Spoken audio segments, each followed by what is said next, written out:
Saya Sarul dari Tentang Obat. Update informasi terkini mengenai BPOM dan kasus di Indonesia. Temuan yang kemarin yaitu dicurigai bahwa sirup di Indonesia itu tercemar etilen glikol dan dietilen glikol. Nah, update sampai saat ini kasus anak yang terkena gagal ginjal itu mencapai jumlah 206. Pada jam 6 sore tadi, BPOM mengeluarkan sebuah edaran. Edaran apa? Hasil uji penelitiannya terhadap sirup yang dikonsumsi anak-anak yang terkena gagal ginjal tadi. Dan didapatkan ada 5 macam obat sirup yang memiliki kandungan etilen glikol atau dietilen glikol melebihi ambang batas. Jadi bisa menyebabkan toksisitas atau keracunan.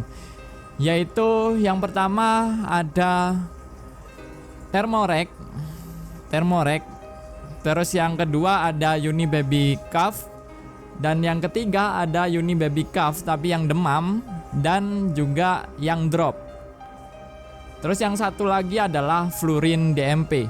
Jadi kelima obat sirup itu sudah terkonfirmasi oleh BPOM memiliki kandungan etilen glikol di ambang batas. Jadi banyak pertanyaan di kalangan masyarakat. Kenapa kok baru sekarang hal ini terjadi? Kemarin-kemarin kemana ya? Kayak gitu. Jadi hal ini itu merupakan sebuah kejadian tak terduga. Jadi tidak ada unsur kesengajaan di sini. Di mana yang ditemukan yaitu etilen glikol dan dietilen glikol ini ketemunya itu sebagai kontaminan, yaitu cemaran. Jadi kalau kita ngomong cemaran itu berarti tidak sengaja tercampur ada di sana kayak gitu. Beda dengan kasus merkuri. Kalau merkuri itu sengaja dikasih oleh oknum di kosmetik untuk bahan pemutih kayak gitu. Nah, beda dengan kasus ini. Kasus ini tidak ada unsur kesengajaan. Nah, kontaminannya di mana kayak gitu. Jadi etilen glikol ini tercemar di pelarut selain air dan etanol, yaitu ada propilen glikol, polyethylene glikol, sorbitol, dan gliserin. Jadi di keempat pelarut itu ditemukan cemaran etilen glikol. Dalam bentuk sediaannya pun hampir mirip.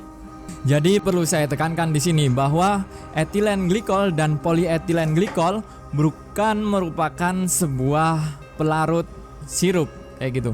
Dan apoteker tidak akan menggunakan pelarut ini sebagai pelarut sirup. Yang digunakan adalah pelarut-pelarut yang aman yang seperti yang saya sebutkan sebelumnya itu tadi. Dan penemuan etilen glikol, cemaran etilen glikol dan dietilen glikol ini bisa terjadi karena perubahan. Jadi perubahan glukosa menjadi sebuah gliserin itu ada produk sampingnya. Produk sampingnya itu bisa terjadi pembentukan dietilen glikol. Makanya tadi ada penemuan ada dietilen glikol di propilen glikol. Tapi dalam jumlah yang kecil, biasanya seperti itu. Lalu pertanyaannya selanjutnya yaitu bagaimana jika hal ini terlanjur terjadi kayak gitu. Nah, tetap tenang dan yang terpenting harus mengetahui tanda dan gejala jika anak mengalami gagal ginjal atau gangguan ginjal kayak gitu. Gangguan keracunan dari etilen glikol ini cepat reaksinya yaitu 1-12 hari.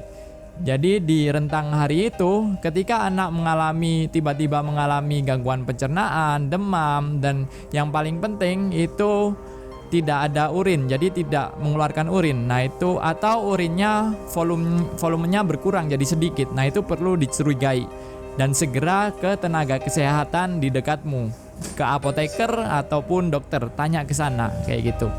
Dan sampai saat ini BPOM itu juga lagi meneliti. Jadi ada kemungkinan hal lain selain etilen glikol ini yang menyebabkan gangguan ginjal. Jadi kita harus stay tune mendengar beritanya. Itu aja dari saya. Tetap tenang. Saya Sarul dari Tentang Obat. Bye.